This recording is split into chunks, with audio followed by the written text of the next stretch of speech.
Mic check. Ha ha ha ha. All right. Everything seems good here. Live says I'm on. All right. Welcome aboard, everyone. I'm going to start calling this new series Fish Talk Daily. I've noticed that some of the YouTube podcasters do this daily. And I think it might be a good idea. I'm on StreamYard, though, so they've changed everything up, of course, and I'm a little bit lost as to if I'm doing everything exactly right. Let's see if the banners work real quick. See if anybody comes on. This is a random, I'm not going to do it every day at this time. It's about 11 o'clock in the a.m. Create a banner. Let's talk Fish Talk Daily. Let add. About scroll across, sure. Anything? Anyone? Bueller? All right, that doesn't seem to be working. Unless I'm blind. Hooking up. What's up, my guy? Welcome aboard, man. Two folks here on an unannounced live. Appreciate you guys. Got anything you want to talk about? Throw it in the chat. I think today's topic. Oh, nothing's up. Hooking up, man. I've been taking a break from trying to record my life. It gets old, you know. I just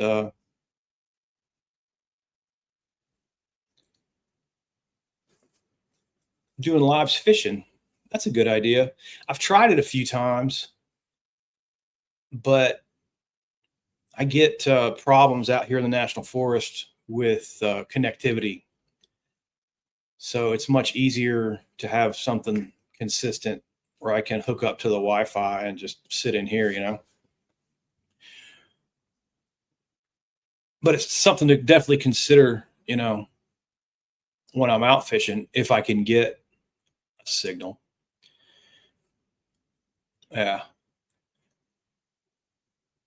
But like I said, I watch a lot of YouTube, and I think it's important. Like I'm just kind of copying people to see what'll draw the most engagement, trying to educate about the things that I've measured. That's what I was going to say. I want to talk about measurements and talk about, you know, what I talk about here. I touched on it on a post yesterday, and it's kind of resonating with me today. When I talk about the things that I've done, I'm talking about a lot of measurements, a lot of data collection, right? I'm not giving people, well, it is book knowledge. I shouldn't say, I was going to say I'm not giving you book knowledge, but I am giving you book knowledge because the book knowledge backs up what I said or what I'm talking about and what I've measured in the field.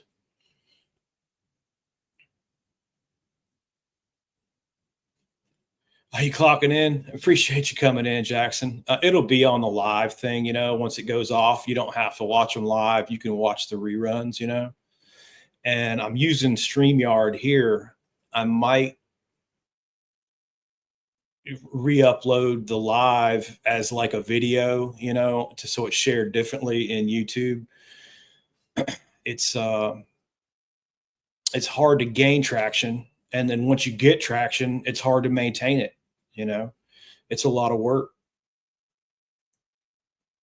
But, you know, that being said, I'm just kind of copying. I think I'm going to do this every day, and I'm going to do it at random times every day until I find something that we can get a lot of people on. I'm assuming, you know, after work, you know, 5, 6, 8 o'clock at night, something like that.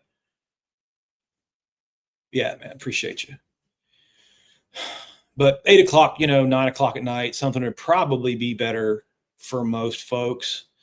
And like I said, I hadn't done this in a while, and I wanted StreamYard to wanted to get everything back up and running. So I just decided to do it on my day off right now. While I was thinking about it, really. more than timing, or I didn't really anticipate anybody being here, but here you guys are. Appreciate it. Anyway, so I get a lot of blowback, talking about, I guess everybody does online. I've gotten used to that. It doesn't really, affect me personally anymore. You used to get into, like, I don't even want to call them arguments. I guess debates is a better word. I don't really feel like you can be in an argument with somebody who's not face to face, but I've noticed a pattern in that. And that pattern is, for lack of a better term, groupthink nonsense.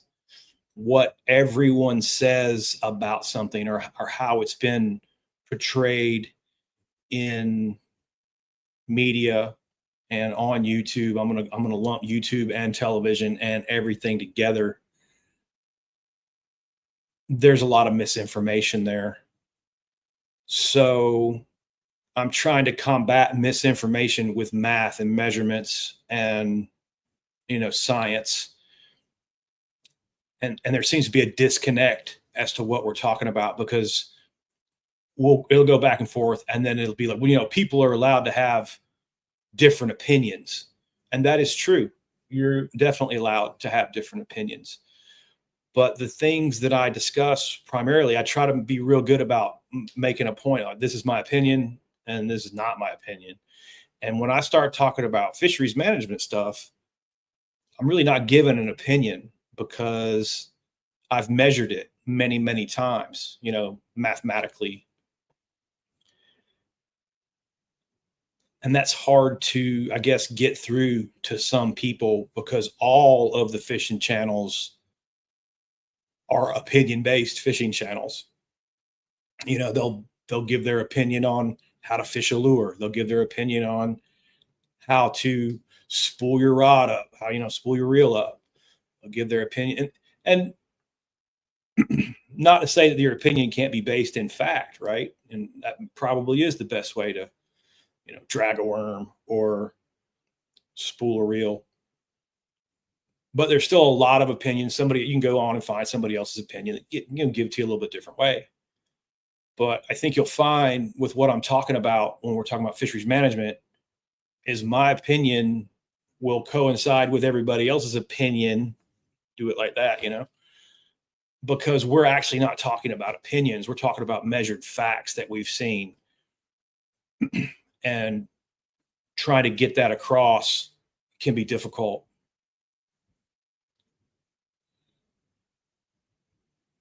That's right, Hookin. I mean, he's taught, his comment here is, someone else's way might not be the best way for you.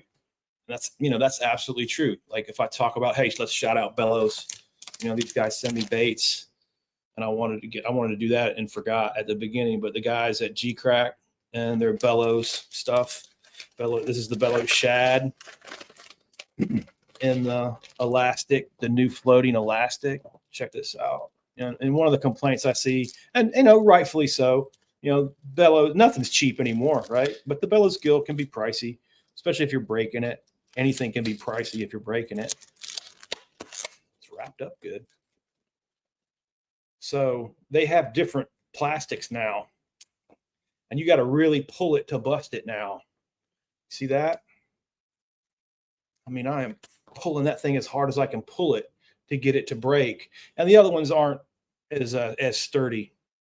I made a post about it today. If you bust the head out on your Bellows, I'll use the back end of it as a trailer for anything, really. Jigs, bladed jigs, whatever. And it helps it not roll on the bladed jig, crawl it over and through wood and stuff like that. But they've improved the product. They've done different blends of plastics and improved that product a great deal. And I like the floating one. I like the floating one on Carolina rigs, and I also like the floating one as a trailer, because on your lighter baits, it'll change the rate of fall. And I do a lot of verticals drops. I'll fish that high in the water column and then stall it and let it fall to a spot vertically. It's a trick I learned in a bass club years ago, fishing around bridge pilings. Sometimes like we would go to like a slightly weighted trick worm, which would be on like a shaky head type pattern, I guess is the best way to describe it. We would take a Texas rig and just pin like a 32nd or a 16th of an ounce, some small, and peg it with a toothpick. Because back then when I was in a club, there wasn't any of all the options for all the tackle. So we kind of manufactured our own shaky heads. But that 32nd of an ounce, and then combined with a floating bait, changes the rate of fall a great deal. And as we all know, in bass fishing, it's a little bit different presentation can make all the difference. And that's what I like about the bellows gills and the G crack baits is you just don't see them. They're a new company. They're not widely available. Not everybody's fishing with them. And it's been a good company to deal with. They're a great group of guys, good sense of humor. I'm paid in baits. I'm not paid to promote them. Like they're not sponsoring the video or anything, but they have certainly sent me enough of their baits to promote them as much as possible. It's a good bait. Yeah, man, that's exactly how we did it back in the day. So I should have done the G crack promotion right up front. This will get smoother as I go along. Get back into the flow. Yeah, man, keep that. I love the 5.8s, man. And I'm not doing big numbers. And I keep telling everybody that I have never had a day on the 5.8. If I'm going to go for a numbers day, I'm going to scale that back to like the 3 or even like the 2.8, go down to a little bit smaller size, and I'll put up big numbers on the smaller baits. But that big bait, it really seems to trigger a bigger bite, You can go back and look in my highlights I've got like almost an 8-pounder. The first time I bought the Bellows Gill 5.8, I took it out and caught an almost 8-pound bass in like 20 minutes. And that really kind of hooked me, for lack of a better term. Hey, Five Folks, welcome aboard, everyone. Thanks for joining up on my unannounced Fish Talk Daily. If you got any questions about fish biology, pond management, anything like that, that's kind of where I want to go. I got sidetracked into talking about my friends at G Crack right now, but it's just a great group of guys. And then they have the Crack House. If you guys are interested, it's like a club that you can join. I think it's like $100 a year, and you get promotions and free. I don't know if it's in there giving anything free in there, but you get like heads ups on what's coming down the line, and you get to talk to those guys directly. It's kind of cool. I enjoy going in there and reading, talking to the Crack House folks as well. I should, again, I was thinking I'd have a link, but I don't. Next time, tomorrow. It's a daily pod, right? So I'll try to do this once a day for a while and see if increased engagement will help combat the misinformation. Big Cincos, you pour yourself. Oh, good Lord. Yes, man. If you start making your own stuff, I could definitely see where you would save a ton. Absolutely. All the cost of everything is just been ridiculous. Anyway, back to the point, combating the misinformation. I'm thinking like a daily talk where guys know that they can come and drop a question in. Maybe that'll help. I'm copying, I'm copying what I'm seeing on YouTube and what other content creators are doing. So back to that point, when I'm talking about fisheries and pond management and small lake management, I'm talking about things that I've measured, and not just once or twice, many, many times. I started in 90. Let's see, I got to UGA in 93 and took my first pond management course. And in Georgia, there's a lot of man-made ponds. So I kind of connected that. I was like, I could change this into a business, and I did. And I started making money managing ponds before I ever even left school. There wasn't a demand. There wasn't an internet. There wasn't a way that people could go search for any of this back then. But I've noticed that all of the same arguments that I had in the early to mid 90s about this are still just prevalent. And a big part of that is because what's popular isn't necessarily what's right. But the way all this works, what's popular is all that matters. So when misinformation is popular, and I'm just going to pick catch and release because it's an easy and it's low hanging fruit. If you go on to AI, go search it. Go show me where any scientist in the history of studying this stuff has ever said, throw back all the bass all the time. Right? Just go find it. Go find me somebody who said that. Now, you could certainly find some scientists that you can cherry pick a lake or two that says, hey, we should definitely catch and release here because of this factor and this factor and this factor. And we need to, that will help improve the fishery. So I'm not trying to say that catch and release is always wrong, but I'm definitely trying to say catch and release is not always right. Because after 30, however long 93 was ago, 35 years, 30 years ago, 30 something years ago, that mentality, that ideology clicked with the public, and professional fishing and trout fishing and a lot of fishing played off that popularity. Again, what's popular isn't necessarily right. And that's been reiterated over generations now, to where when I go to a pond and I see it stunted with bass, that's a good, I have a thought in my head on how to correlate that. I see it stunted with bass and I tell the pond owner, hey man, you got to keep some of these fish. You're stunted out. Your fish aren't growing anymore. That's not registering because that's the first time in their life they've ever heard that, right? That doesn't compute. That goes against what they think because it's been reiterated so many times. It's hard to be a consultant when the people you're trying to consult with don't believe you. And that's a big part of what drives me, is not even so much for myself, but for the future scientists that are coming down the line that are going into my field or going into small lake and pond management, to try to have something that they can reference to show these guys, look, all right, here's a pond. This guy grew these fish this fast at this rate, right? A fact. Because a lot of times, until you literally rub people's noses in the facts, they won't believe you. All right. Your college degree is not helping you.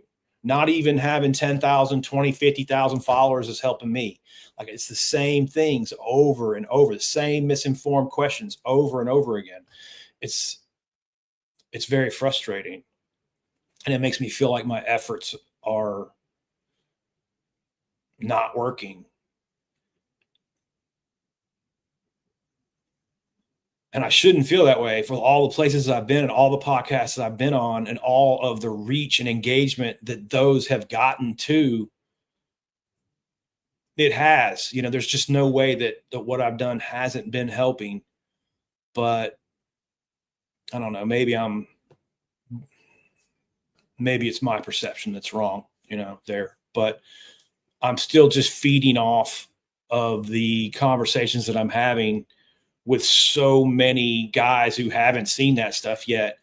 That misinformed opinion based kind of combative nature against fisheries management is still very, very prevalent. So that makes it hard, makes it frustrating, and it's really hard because that's the part these guys don't get. They think that they're, for lack of a better term, original. I've answered all these questions. I have a canned response in my head that I've repeated 1,000 times now for almost any question that you can ask me about this, because nobody really asks anything unique or interesting about this stuff. It's always in the same frame. It's always in the same kind of ideology. Preston, what's going on?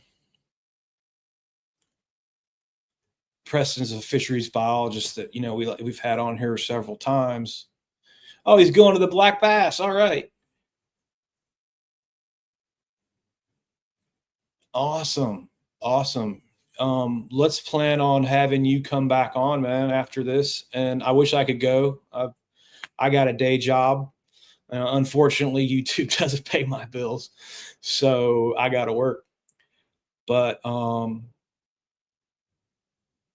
another reason why I've been a little bit slack on this, I've been working full time. Tired and hungover. Yeah, that'll be a good time. I wish I could go check that out, but that's another thing I want to do. Get these guys on here and promote them. Not just make it a me type of thing, because I don't know if you guys notice, I copy other scientists in my stories. I try to promote another scientist. Thad's coming on. Thad Moody's going to be coming on with me. I talked with him the other day. Again, another interview with Garrett Stamport, talking about what he's got going on in Texas. We're going to bring that back in, bring Preston in, talk about the black bass thing. I just want to make it known to any scientist that this is an open forum for you here, provided you're cool and not being a hater. I will promote you. I will help you in any way that I can help you. You don't owe me any money. I would love to make money. I would love this to be a full-time job that made money. I don't think it's ever going to be. It never was when I was a professional biologist doing this for a living. If you wanted to make money where I worked, you did it treating algae, you did it picking up trash, you did it removing debris, organic debris, trees, blowdowns from the ponds, which brings up another great point. I've had homeowners associations that, you've got Karen as the president, and she's not having sticks in the pond. She's not having blowdown. She's not having any of it. Get it all out. And they pay you to do it. They want it to look like a golf course water hazard, for lack of a better term. No algae growth, no plant growth, clean, clear water with nothing in there. And as a fisherman, my first instinct for that would be to, thanks, Preston, to be like, well, some of this is good habitat, for the fish and for the aquatic insects and for the ecology of the pond. Man, they're not hearing that. They don't care about that. As a matter of fact, if you looked at thousands of acres that I had under management at one time, probably only 10% of that, if even, probably not even 10, had any kind of fisheries management program at all. They did not pay you to run electrofishing surveys every year. If I wanted to do that, I did that stuff on my own, which for probably the first 15 years of my career, I did for free, because people simply just would not pay you to do it. So I had a choice to make. I could ignore the fish, the one thing that I wanted to manage, in lieu for money, right? To spray algae and pick up trash, and just do that, just have a business that did that. I could have made that choice. I did not make that choice. I made the choice that you hire me as a pond manager. I'm going to manage the pond, which includes looking at these fish at least a couple times a year, pull a seine, do something, run some relative weight, do something to try to keep an eye on what's going on, because I felt like it was my responsibility. And I got to the point later in my career, 10, 15 years later, that if you wanted to hire me, you had to do it there wasn't an option. Oh, we're going to line item this and take it off. I just get up from the homeowners meeting and say, no, this is not how pond management works. And the funny thing is my bid would be cheaper than most people because I usually work, alone or maybe with a couple part-time guys. And they were trying to make it even cheaper, right? They were trying to line item those things off to bring my bid even lower down. And my answer was no, you can hire me for the service or not. But this is what you're going to receive with this service. And I would literally force them to do it. Nobody ever said, all right, we'll get out. If we can't line item your contract, then get out. Nobody ever said that because I was always the cheapest anyway.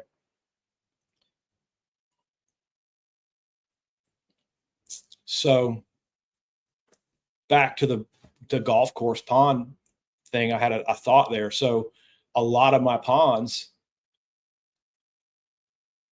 for lack of a better term, wasn't managed for fisheries. They didn't care about any of the habitat. They made me remove the habitat, right?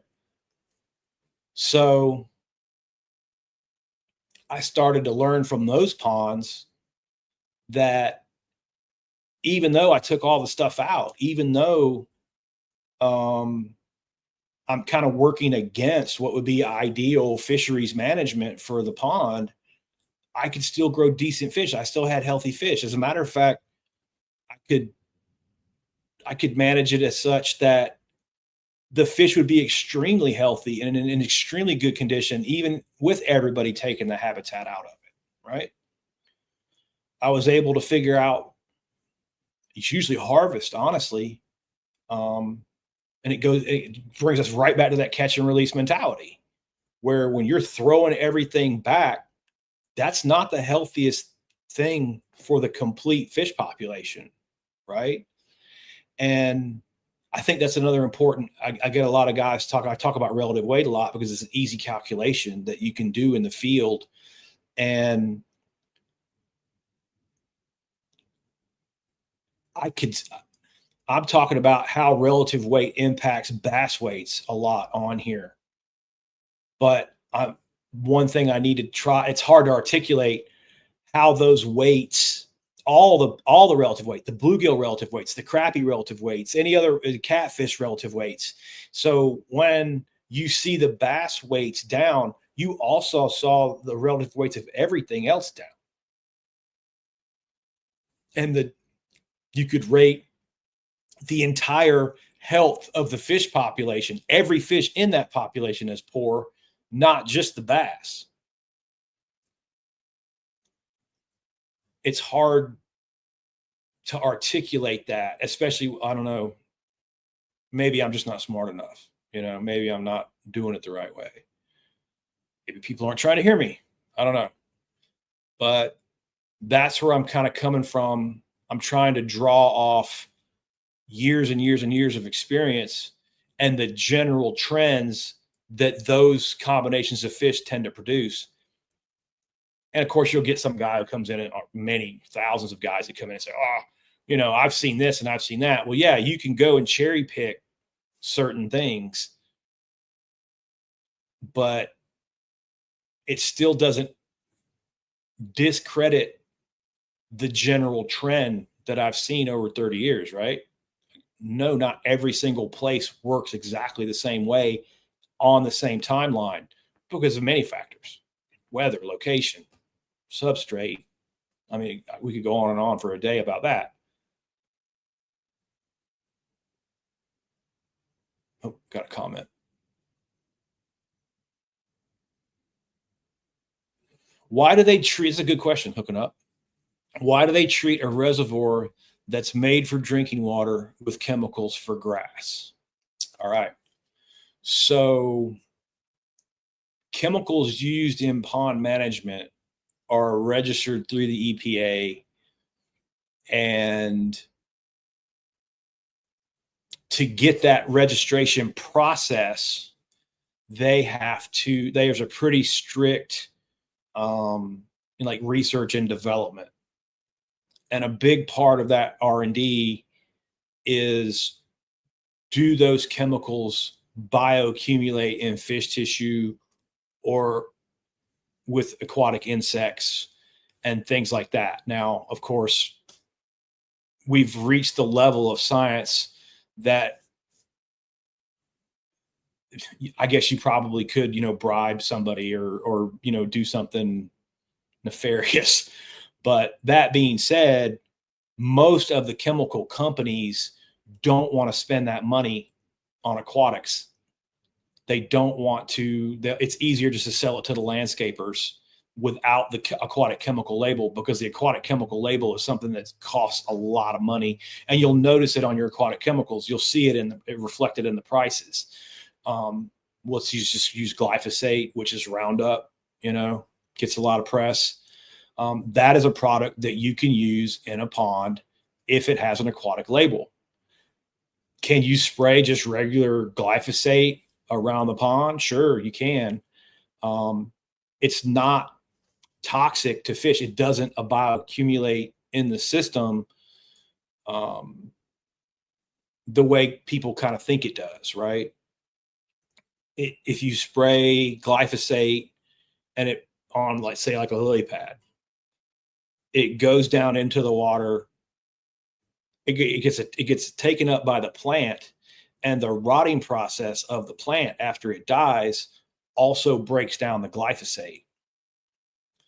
One trick for using glyphosate: don't ever use pond water to mix glyphosate. Glyphosate binds to dirt, and you can actually neutralize the glyphosate in your tank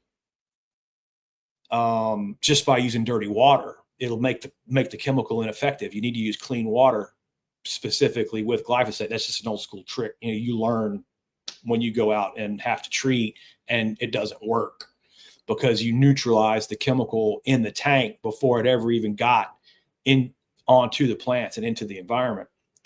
So the entire idea of chemicals that we use in water is that they break down quickly. There's not very many things in pond management that don't break down very quickly. Copper would be one of them. Copper is an element, doesn't go away. That's why I try to steer away from like copper sulfate treatments,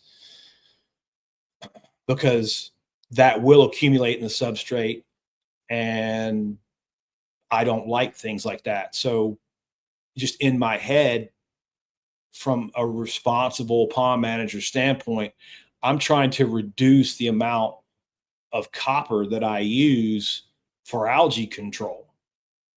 Now, does that mean that I can get away from using it altogether? No, but I was all constantly looking for ways. One way and one tip that I can give is, if you're in Georgia or in a place that has soft water, you don't need to go at the highest level rate with copper, any kind of copper, because again, it has a binding quality. Any high alkalinity, high hardness has like almost like a magnet, like where it binds out things. And until you go across the country and do treatments and work in different places, you don't see those changes. The water quality will definitely impact the amount that you have to use. So when I go pull like a hardness test or an alkalinity test in a Georgia pond, and I see like 9 parts per million, 10, 15, 18, 20 parts per million, super low alkalinity and hardness, total hardness, I instantly know, just from years of experience, that I can go below label rates because it's not going to bind out on me. Whereas you go to the Midwest and it's 200, 300, 400 parts per million, whatever. All right. Now you're in an opposite water quality situation, and you've got to go to the upper end of the spectrum. You're not going to go down to the low end of the spectrum on that, because you've got a chemistry issue that's going to bind you up. So that's a really long answer to come back to: those chemicals aren't contaminating the water permanently, because they break down in the environment as they're designed to do. Most people don't understand that. They think you put chemical in the water, it's there forever, and you've polluted the water forever. But again, based on my experience of 30 years of using these products around the water, they tend not to accumulate that way. And that's why they're legal to use in drinking water. All right. Follow up to that, he's got a lot of coontail, and it's stacked up with nice bass. Okay. Yeah, they're what they're doing there, hooking up, is called a bucket treatment. Um, they're moving the boat. They're using GPS, okay, and they're moving the boat at a certain rate when the wind and wave action. If I let's look at it a different way. If I wanted to treat one side of the lake, and I know I need a concentration, a certain amount, let's say a part per million, right? I can calculate, all right, there's average depth of that bank of, where we're going to put the chemical down, and length of the bank. I know that it doesn't matter whether I put it into a sprayer, put it into a hose, or simply pour it in the water. If the wind is blowing in this direction, I want to treat this bank, right? And the wind is blowing in this direction. I just have to move the boat at the right speed along that and allow that drift to drift into that treatment, right? And I've always used the term bucket treatment. If you're good and you know what you're doing, you can meter that out, and you can put it along that bank and just let nature kind of blow that chemical into there for you, and not have to distribute that chemical with a sprayer per se. I learned over the years, just like what you're saying, people who don't know what I'm doing, or I got away from that. And what I did was, as I ran just a hose out the back that went literally to like a garden nozzle that I could adjust, like a garden hose, a brass one, the kinds that you can turn. Um, and I would have my sprayer pumping just into the prop wash. And then I knew through speed, we learned that stuff in school, how much to put down. So that's another important part. Just because they're dumping a 50-gallon drum, or they're metering out of a 50-gallon drum, doesn't necessarily mean the entire 50-gallon drum went in. And all of these measurements are highly, highly calculated. They're not just dumping stuff in the environment. They shouldn't be anyway. I mean, I didn't. I guess they could, but usually when you see stuff like that, it's not exactly what you think it is.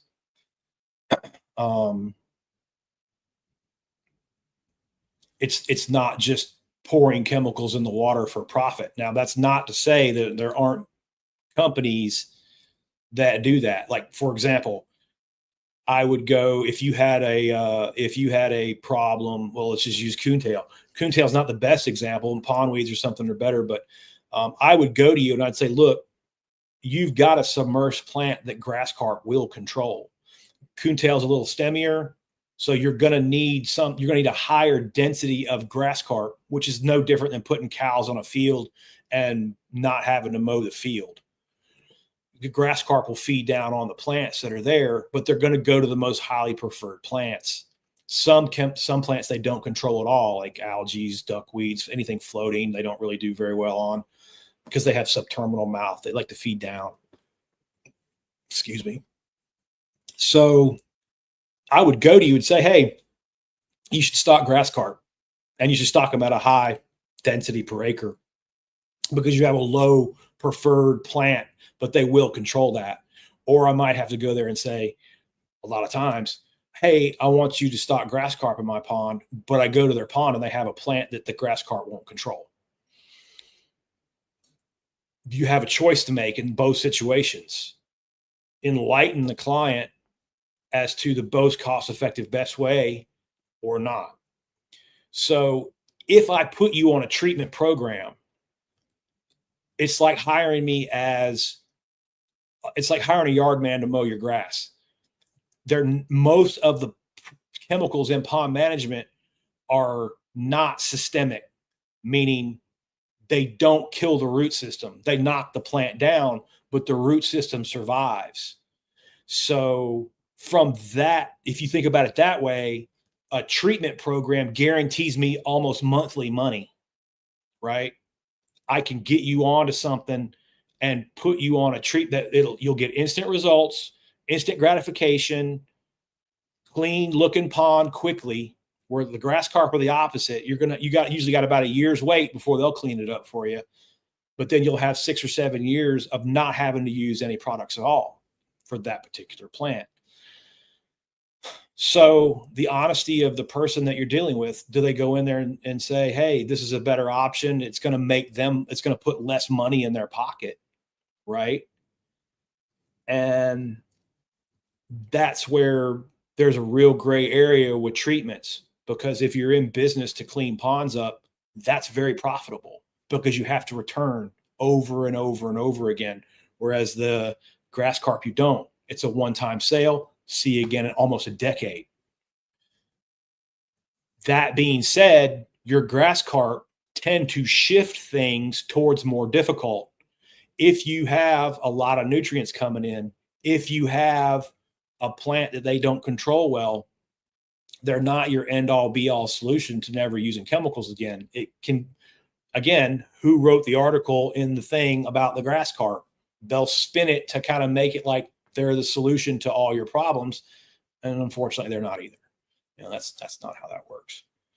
I hope that kind of answers that. Let's go back and check this out. All right, we've got coontail. All right, we talked about the coontail in the 50-gallon drum, 100 acres. All right, 100 acres of water is big water for me. You need like a super tanker full of pond chemicals wrecked off on most of those pond chemicals. Like, I don't know, one of them is like diquat, right? You'll hear a lot about diquat. No, I'm not trying. Diquat is Darth Vader, man. It is the right hand of God. It is not good for you. It is not good. You don't want it on you. It's a highly acidic. It kills. It is a stone hammer, and it kills plants between 2 to 3 parts per million, usually, depending on the species of plant. It kills fish at 236 parts per million. Okay, so that's a problem I got with the word toxicity. People throw toxic around. Oh, it's a toxic chemical. Show me something that's not toxic. Okay, name something in the chat that's not toxic. Right? You can drink too much water and die from it. Therefore, for human beings, water is a toxic chemical. H2O can kill you if you absorb it at a 2 gallons in a half an hour rate or whatever that is. I don't know what it is, but you know what I'm saying. You can get drunk on it. You can have electrolyte problems, and it can kill you from drinking too much water. So there's literally nothing to say that it's a toxic chemical. Yeah, of course it is. I can over apply anything and kill fish with it. Okay, that over application can be toxic. And that's a big part of why I do this, to help people who have no idea that diquat is 236 parts per million toxic to fish, but copper sulfate is 0.3 parts per million toxic to fish in soft Georgia water, right? And you're dealing with copper sulfate at like 99% copper or 50% copper or whatever I don't even remember, but it's a highly intense amount of seriously strong amount of copper in just a tiny little amount of bluestone. So you can get in trouble quick with copper sulfate. Like I said, you need a super tanker of diquat, even though we don't want it on us. It is a strong acid, blah, blah, blah. What you actually put in the water will never actually kill the fish from the chemical. It kills the plants at so much lower a dosage than it kills the fish. And again, in about 7-day period, you put it on the plant, you put it on responsibly, the plant absorbs that product, that plant then goes to the bottom and rots, and the diquat rots away in the plant with the rotting process as it's designed to do. So if you're responsible and know what you're doing, these treatments aren't nearly as toxic to the fish as people imply them to be. And if you notice, the people who talks about the toxicity of these plants don't give you any of these measurements. They run off the natural assumption that everything is toxic. They're using that term. Of course, everything's toxic. You're not telling me anything, right?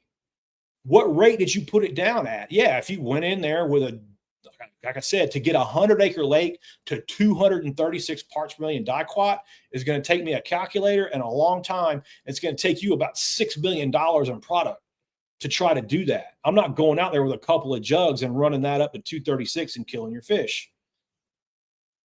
On the flip side of that, right now is a great example.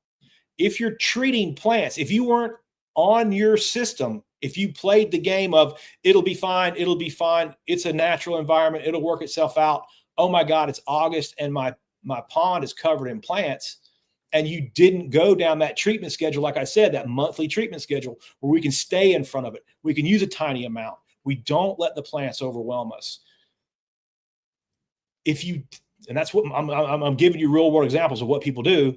If you let that go and you let those plants overgrow and then you panic, go to the farm supply store, put the chemicals in there, kill a bunch of vegetation right now when the oxygen levels are at their lowest because it's so hot, then the oxygen depletion will kill your fish, but the chemicals will always get the blame for the fish kill. But it's actually the rotting process that consumes the bacteria at night. Consumes the oxygen at night because the fish, the bacteria that's rotting the plants that used to be producing oxygen that aren't anymore, all those things factor in to a fish kill due to oxygen, which was created by the chemical, but it's technically not a toxic chemical kill the way that it's implied. It's a result of poor pond management and really not knowing what you're doing with those chemicals and how they affect the whole ecosystem.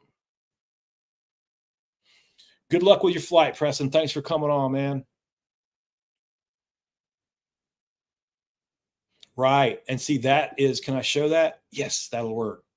I forgot that'll work. Okay. Thanks, hooking up. So he makes an excellent point, and it's a point that I've seen with hydrilla many times. Okay. Hydrilla will grow from the bottom, is controlled by grass carp pretty well, grows from the bottom to the top and chokes out the shallow environments, probably 8 to 10 feet, depending on the clarity of your water. But light penetration matters, how far down the light can penetrate as to how well the plants are going to come up in that lake. So if you're dealing with like a muddy, stained pond all the time, you'll notice you don't see much submerged vegetation in those stained lakes. It's because the light can't penetrate. It's like kind of having a shade cloth over your garden, right? It's not going to grow plants that way. Same thing. So what happens is if you've got all your shallow areas are choked with hydrilla, the bass can't hunt in that real thick hydrilla. So they tend to stack up on the outside edge and ambush prey there and lose all the habitat in the shallow water habitat out to that 8 or 10 foot mark. And it creates that grass line that the guys can go down and fish.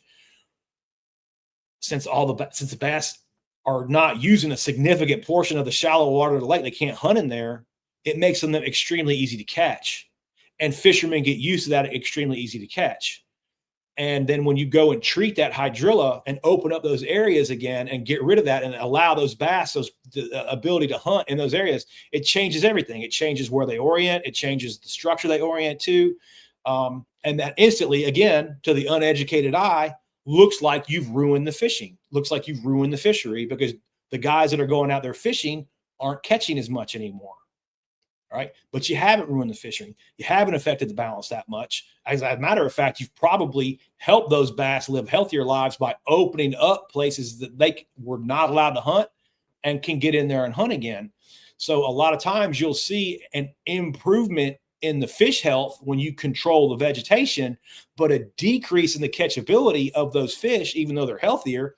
But those guys aren't measuring like I'm measuring. They're not measuring the relative weight. They're not seeing the plumpness went up by 12, 15%, right? They don't see that. That's not registering to them. They don't know how to measure that. The only thing they know is I used to go fishing and catch a bunch of fish, and now I'm not catching as much, and it's your fault. Try explaining that to someone. Okay. And then try explaining it like 1,000 freaking times because that's how that works.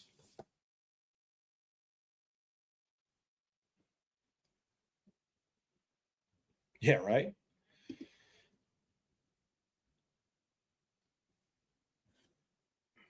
All right. So we've got some carp action in here too. Now, Important side note, people, again, not their fault. There's just not a lot of information about common carp from Asia are not the same thing as sterilized grass carp that I sold for weed control. That's different. It's a different fish. The sterilized grass carp can't reproduce because they're sterile. And they're only feeding on plant material. They're like cows, right? You wouldn't expect cows to go out into the field and start catching anything, squirrels, and eating the squirrels, or rabbits or snakes, or you just generally don't see things that primarily that can't process protein in their gut eating protein, right? Not even fish eggs for the grass carp. So there's a lot of information around the grass carp that way. Are they nest raiders? No, they don't eat protein. They can't even process protein in their gut. Why would they eat it? Right? So you'll have all these kind of false narratives around the carp because they're blending two species of carp together that they're not even aware of, right? You don't want common carp. Common carp are going to tie up your biomass. What does that mean? Okay. The lake can only support so many fish, or the pond can only support so many fish. Let's use an average 1 acre pond in Georgia, not fed, not fertilized, on average holds 100 pounds of fish per acre. And I just know that because that's where I went to school. I don't know I don't know. It's probably like 300 in like someplace more productive, maybe even 4, right? In a place with more productivity and better water quality. But I'll just operate off the 100 because that's what I've been using my whole career. So if somebody brings, or the stream brings a common carp to you, or somebody brings a common carp in there, puts in there because they think it's going to control grass or whatever, and those carp begin to spawn, well, now you have a really big fish. Say the average carp weighs 10 pounds, and you have 5 of them. That's 50 pounds of carp. Okay, that's half of the fish that the pond can hold in 5 fish. So now you have 50 pounds of carp in 5 fish and 50 pounds of other game fish.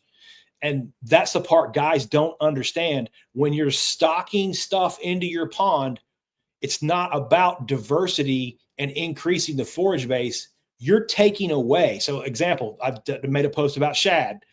If you've got that 100 pounds of fish supported and 30 of it is in bass and 70 of it is in bluegill, and you stock threadfin shad, you haven't increased that 100 pounds of fish that the lake can hold. It's still holding 100 pounds of fish. It's just now, instead of having 70 pounds of bluegill, you've got 35 pounds of bluegill and 35 pounds of shad. You haven't increased the numbers of fish that are there for those bass to eat in weight. You just diversified the forage base that you already have. And that's why stocking fish without removing bass doesn't work when you measure like I measure. I can't tell you how many times I've seen this. Hey, man, your pond's bass heavy. You need to harvest some bass. Oh, no, I'll just stock some shad. You're not understanding the basics of pond ecology. Okay, that doesn't work. And I can't tell you how many times I've measured that doesn't work. How many times guys have spent $2,000, $3,000, $4,000, $10,000 on shad that doesn't work. And you try to tell them it doesn't work. They're not trying to hear it because they think their money's going to fix the issue, and it doesn't.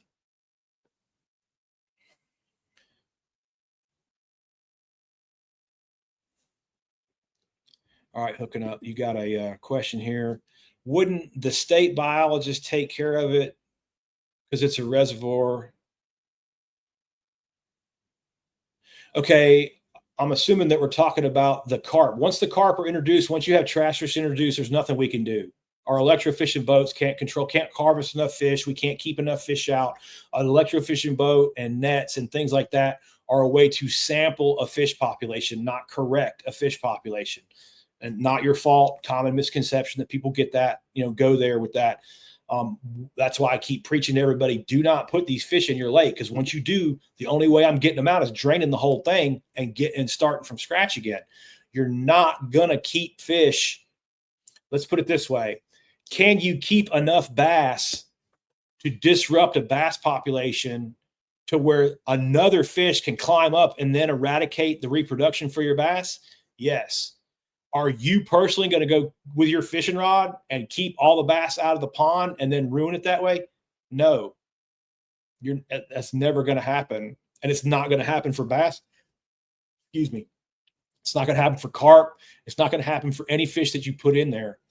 And that goes back to when we are dealing in ponds or smaller lakes that can be drained. You'll see me tell people, drain it, get rid of everything, start it with a fish population that is controllable, because what you've got is too many variables, too much diversity in too small a pond.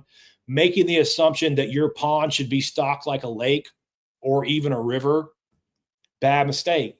A pond is not a lake or a river. It's managed completely differently. And people are thinking, they think they're making these judgments based on critical thinking skills. But the problem is, like, oh, it works at Rodman Reservoir. Rodman's right back there. There's a diversity of everything back there. Think about it this way. Down at Webster, where I went, they are growing Florida bass. They got tanks and tanks and runways and runways, and they're constantly growing these Florida fish for stocking in public water for public fishermen. Why are they doing that? Because they have a diverse ecological system that sometimes eats all the bass reproduction. And if you want those bass to survive and not be wiped out by blue tilapia, snakeheads, cichlids, and all those other things that are now here that used to not be here, they have to restock them. They have to help that reproduction, because just like I said, something has been put into the system that's crushing the bass reproduction to the point where there's no more bass fishing. So those guys have to replace the bass because nature's crushing it. It's what they do. And they go and monitor and measure all the places where the bass reproduction is and go, oh, had a problem over here this year. Better go stock some, better go help that bass fishery, because whatever, crappie, snakeheads, cichlids, tilapia, whatever, are negatively impacting that fishery, negatively impacted those bass to the point where they're not there anymore. And it's not the harvest of the bank fishermen that's creating that problem. It's the introduction of a non-native, or it doesn't even have to be non-native. It could be a native fish that's really hard on bass fry, like crappie.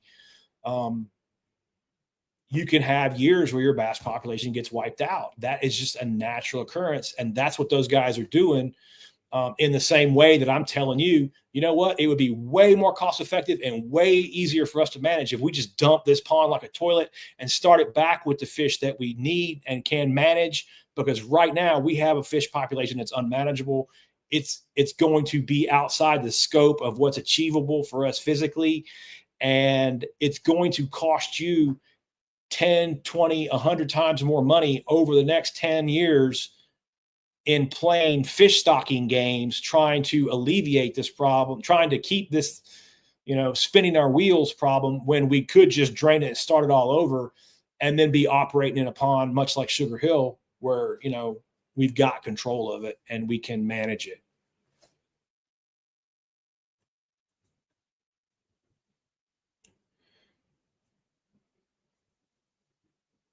Oh, using pond eyes. Yeah, I don't use pond eye on small ponds. In certain situations, I'll use a pond eye, but usually not very much. Oh, nice. Yeah, that's a nice fish, man. Hey, Dave, what's going on, boss? Welcome aboard. We're just chopping up some pond stuff. I'm going to start doing a daily pod. I'm going to do some more interviews with I'm going to still keep those called the OG interviews with the other biologists. And I'm just going to come on here, and I'm already at an hour. Holy cow, I'm already at an hour. I was going to do 30 minutes or so a day, and I just sat here for an hour. So maybe I'll do an hour a day. Who cares? We haven't had more than 10 people on an unannounced pod, which I'm amazed anybody's even here at all. Thank you, guys. There's a perfect example of what we're talking about, hooking up. He's never seen a small carp in there. and you don't know the species. Okay, so common carp will have barbels in the corners of their mouths, like like you twist your mustache, right? A little like a catfish, right? It's a tiny, short, little like half-inch barbel on the corner of their mouth, and a grass carp doesn't have those. So for just a quick reference, a grass carp's also kind of a bronze color usually. I don't like using colors that way, but they tend to be, but they look like a cigar. They don't have a big hump on their back. A grass carp is like a long tube. So if you see the carp with I'm using my hand and kind of bending it for anybody. We're not on radio here, so anybody can watch this. The back will look like that. That's not a grass carp. Even the slightest little kind of hump in the back, not a grass carp. Grass carp look like a swimming cigar. They don't have that. They don't have the barbel. Okay, you might be dealing with like a buffalo type carp, which would be more native, which would be good, better than, we want native fish. But that's a perfect example of what we're talking about, where no matter what huge fish we have, that however much weight is in that fish is, instead of having, let's say it's 10 pounds, let's say it's a 10-pound carp, and that 10-pound carp is replacing 10 pounds of shiners, 10 pounds of bluegill, 10 pounds of shad, or 10 pounds of something more preferable forage wise that a bass can eat, because a bass can't eat a 10-pound carp. So it's taking away from forage, which in a way is just taking food right out of our bass's mouth. And the more, to use our 100 pounds of fish per acre frame, if we have 90 pounds of carp, we've only got 10 pounds of all the other fish, not just bass, all the other fish. And that's how biomass, that's how gizzard shad or carp or any fish that gets out of balance that a bass can't eat is going to negatively impact your lake and take away. It's literally taking the game fish and putting it away into something that nobody goes fishing for. They're on the 40 plus pound. Yeah. Right on. They look like tuna and they're dark gray. Okay. Probably like, sounds like buffalo, some kind of, I don't even know where you're at hooking up, what state you're in. And, honestly, it doesn't even really matter what species you're dealing with, I'm out there shooting blue tilapia off the dock. I'm going out fishing with guys, shooting them up, using them, giving them to people for food. That's a nice part about Rodman. There's a nice public fishing area down there, and there's always a lot of fishermen down there, food fishing, and it's an easy place to give fish away. You're up in Mass, yeah. Might not even be a fish that I'm familiar with. There's a lot of diversity in the fisheries, and I don't have any experience up in the Northeast. I stopped about Virginia, about as far north as I ever went with my boat.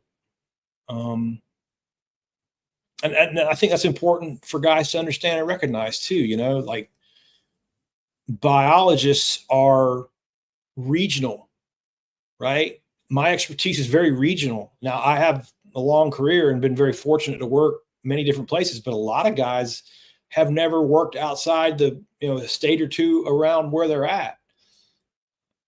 That kind of goes back when the work that I was doing in the Midwest. One of the guys, one of the bosses up there, because I had sold my business out and I had to work for that other company, and he questioned me about it. Rightfully so. I wasn't mad at him for questioning me, but he's like, you're actually, the way this went was, you are going to go to this pond and you are going to put this much product in that pond because that's how they did it in Illinois. And I said, that's a really bad idea. And he called me insubordinate. And I said, well, that's probably true, actually, framed, in this context of this frame. But I just want to make you aware that if I go to that pond in Georgia and I treat with that much copper at that rate, we don't have the hardness and alkalinity to buffer the copper out, and we will kill every fish in the pond, and we will get sued, and we will be replacing all those fish. And there are lawyers that live on that lake, so you can guarantee a lawsuit if we go at that rate. I can promise you we're going to smoke everything in there. He didn't know that, right? And he changed his opinion. He was pissed about it. He was not happy with me at all. But, it's no different than coming on here. Very few people are happy with me on here either. And I just told him the damn truth. I didn't kill any fish that day, though.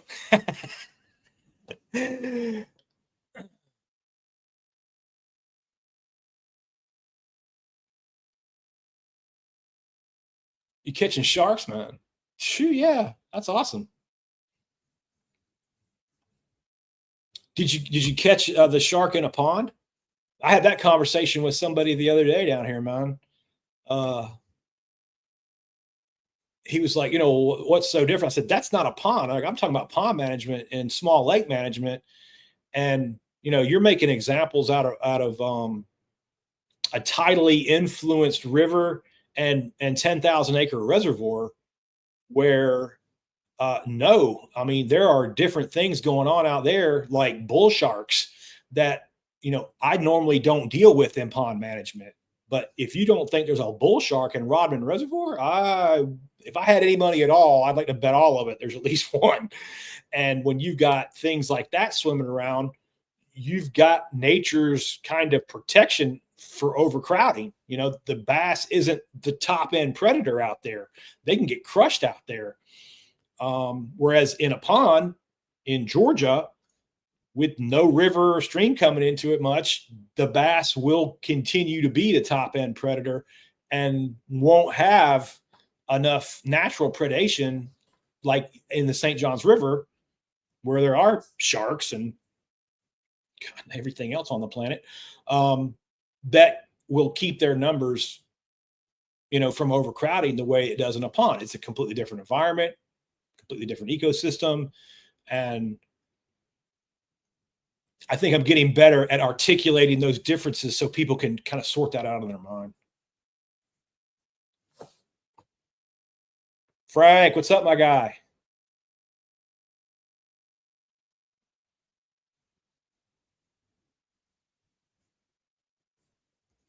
Yeah, bull sharks can definitely live in freshwater.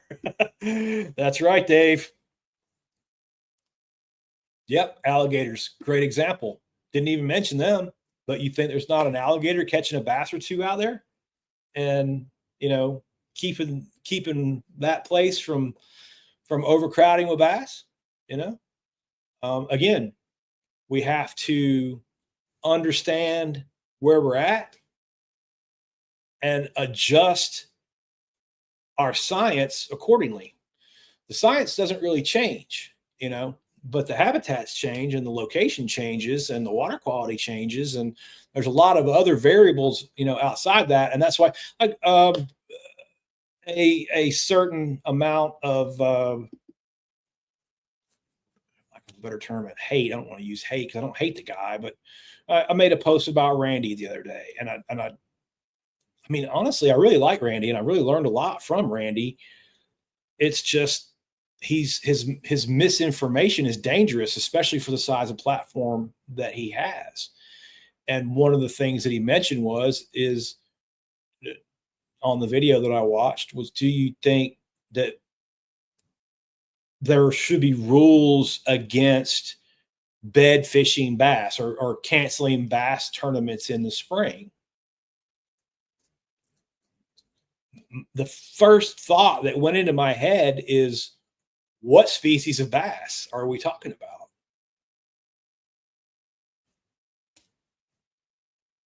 Anybody going to touch on that it might be important that largemouth and smallmouth bass shouldn't be managed the same way?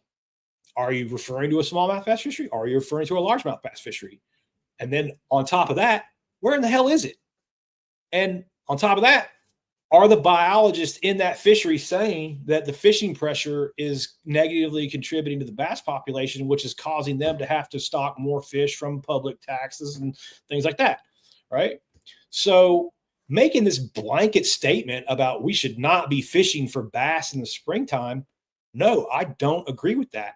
There's way too many variables there to consider before I would ever make a blanket statement about that. But his blanket statement about probably smallmouth bass in a northern lake doesn't apply to my largemouth bass populations in ponds in the southeast. It just doesn't. And if you don't understand that and you're spreading misinformation in that manner, you're more dangerous to fisheries than good.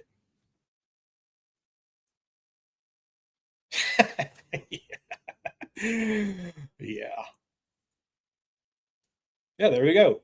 He's talking about canceling all bass tournaments. You know what? Um, Honestly, and if I was Dave, that's if you're a bass tournament fisherman, you're having a panic attack about that, right?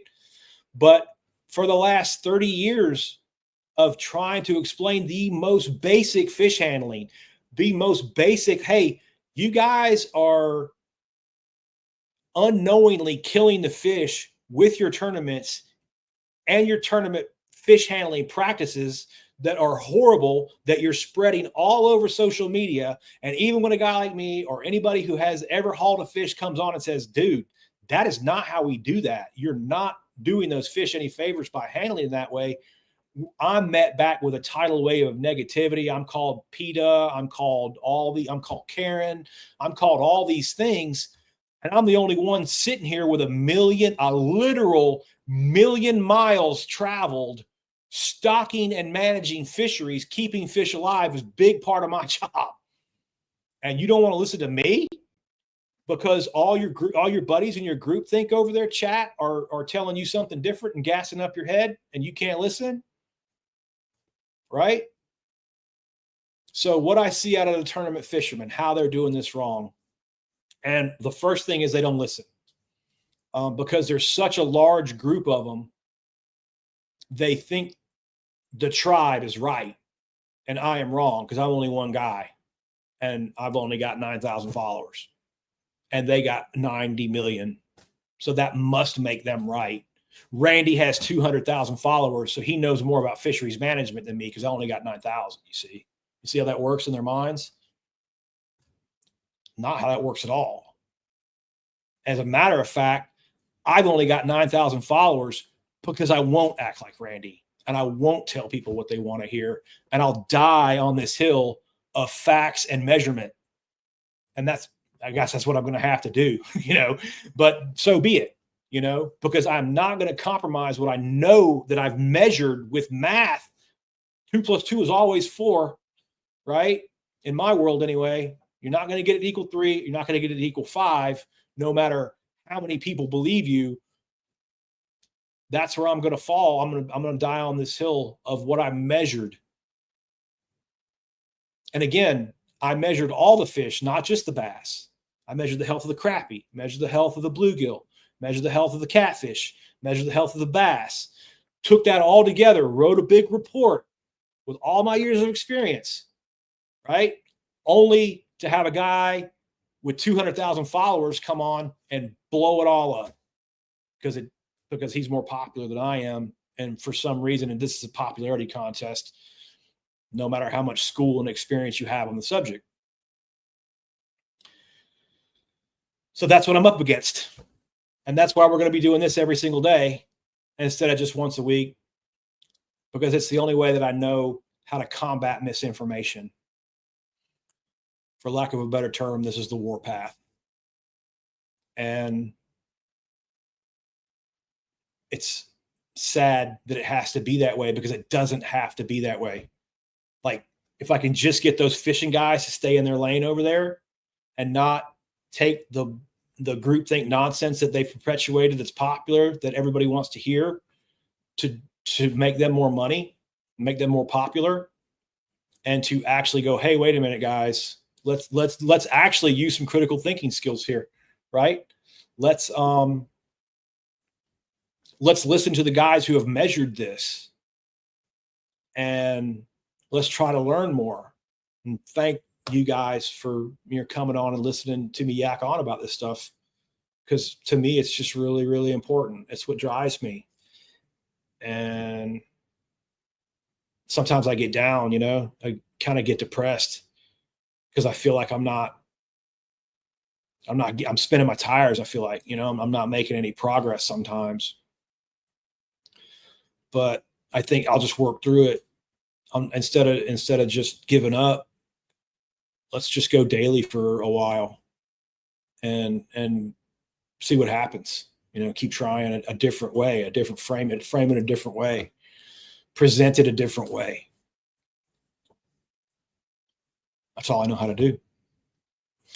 I'm going to scroll back. I'm going to make sure that I didn't miss anybody's questions, and then I'm going to get off because we've already been in here an hour.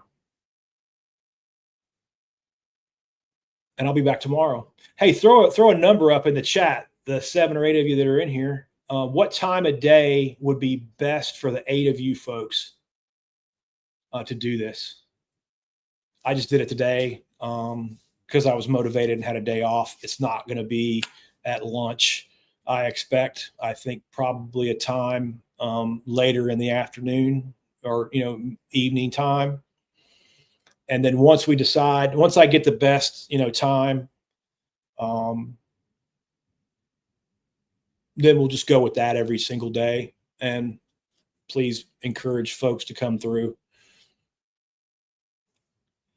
And that's it. Like I said, just throw a number in the chat if you've got this far. I really appreciate you, and I'll be back tomorrow. See you then. Oh, let's go tomorrow. What's tomorrow night? Let's go about 8 p.m. Let's call 8 p.m. for tomorrow. And I'll try to be on here at 8 on live, and we'll do it all again. Appreciate it.